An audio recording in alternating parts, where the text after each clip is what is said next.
out, great. All right, I wasn't supposed to open the show tonight, but I feel like that gives me extra time then for stuff I didn't practice. All right, my name's Chase. I'm in real estate. You are correct not to applaud for that.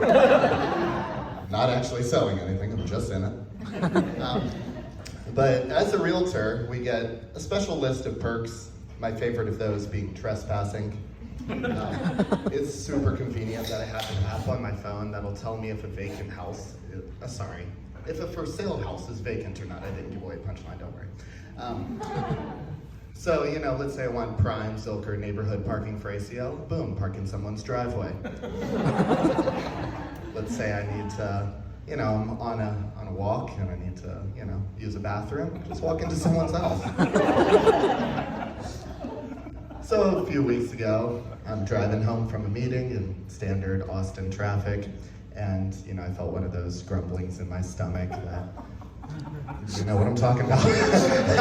I'm brought on by my Starbucks Nitro cold brew. And by the time I started sweating and felt the turd playing groundhog in and out of my anus hole, I knew I was gonna have to stop.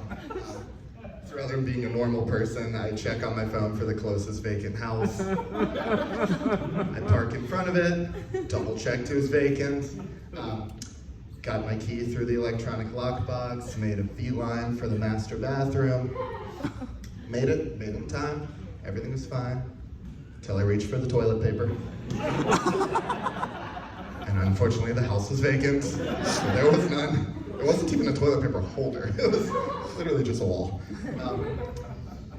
So there I am, half naked, pants around my ankles. This is a sight, imagine this. So, I'm walking through this house looking for anything to wipe with. Like, my ass cheeks are spread open. It's like the last scene of Saltburn, the murder on the dance floor. And the only thing I could find in this house to wipe with was the business cards of other real estate agents. Happened to be sitting on the kitchen counter.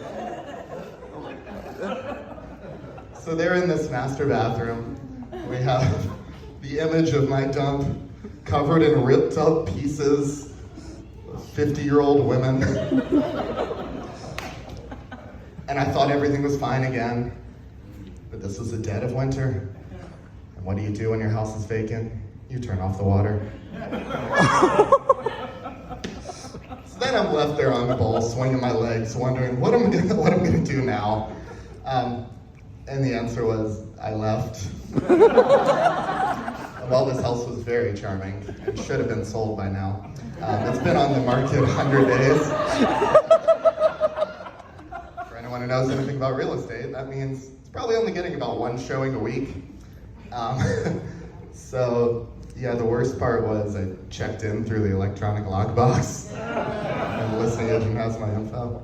Best part of this, it all circles back when the listing agent called for feedback. He's like, what did your buyer think of the house? I was like, he loved it! He nearly shot himself! So I went skiing last week, true story, not to flex. And I'm not a good skier. I'm usually skiing on the green slopes, which little lesson for the poor people here. The green slopes are for beginners, the blue slopes are for, honestly, the experts, and the black slopes are for the suicidal people with a death wish. But I find it extremely degrading, the difference in the titles of the trails between the green and the blue that theoretically should just be one step up. Because the green trails will have names like Pacifier, Snuggles with Care Bear, your grandmother's soft chocolate chip cookies.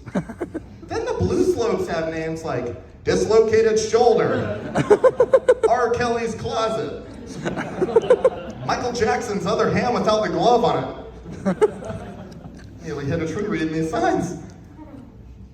So I'm getting older. I haven't aged into a fetish category yet. But I am mortgage material. Some days. Anyway, I look like I'm at the ripe age of 27, and that's also correct. But my back is that of a 90-year-old.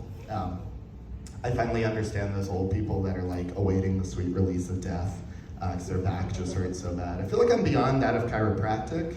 Instead, I've started looking into those medieval torture devices that take each of your limbs and stretch it as far as it goes, and then your body splits in half. That seems fun to me now. I've even considered the idea of like putting a rope around my neck and like hoisting it from the ceiling. I feel like that crack I get down my neck would be so good I wouldn't want to kill myself anymore. That's my set. You could have laughed harder.